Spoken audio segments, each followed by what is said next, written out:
साखरेच्या निर्यातीवरती केंद्र सरकारनं तातडीची बंदी घातलेली आहे। 30 सप्टेंबरपर्यंत देशामधून साखर निर्यात करण्यावरती तातडीची बंदी आणली आहे। देशामध्ये साखरेचा पुरवठा सुरळीत ठेवण्यासाठी केंद्रानं हा निर्णय घेतलाय। केंद्र सरकारकडून साखर निर्यात बंदीचं नोटिफिकेशन देखील जारी करण्यात आलंय। तर साखर निर्यात रोखल्यामुळे देशांतर्गत किमतीवरती नियंत्रण येणार आहे। आणि याच सगळ्या संदर्भामध्ये आपण अपडेट जाणून घेऊयात आमचे प्रतिनिधी सोमेश कोलगे यांच्याकडून। सोमेश, साखर निर्यातीवरती बंदी घालण्यात आलेली आहे, का नेमका हा निर्णय घेण्यात आलाय?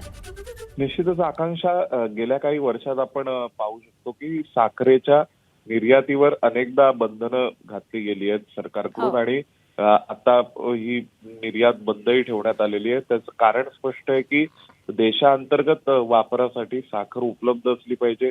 त्याशिवाय साखरेची किंमत सर्वसामान्य ग्राहकांना परवडेल इतकीच राहिली पाहिजे, ती वाढू नये।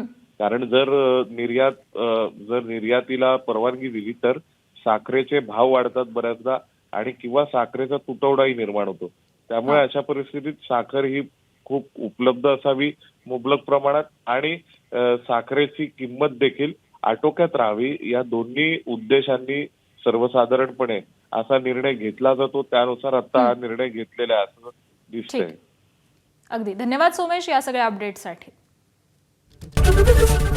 एबीपी माझा, उघडा डोळे बघा नीट।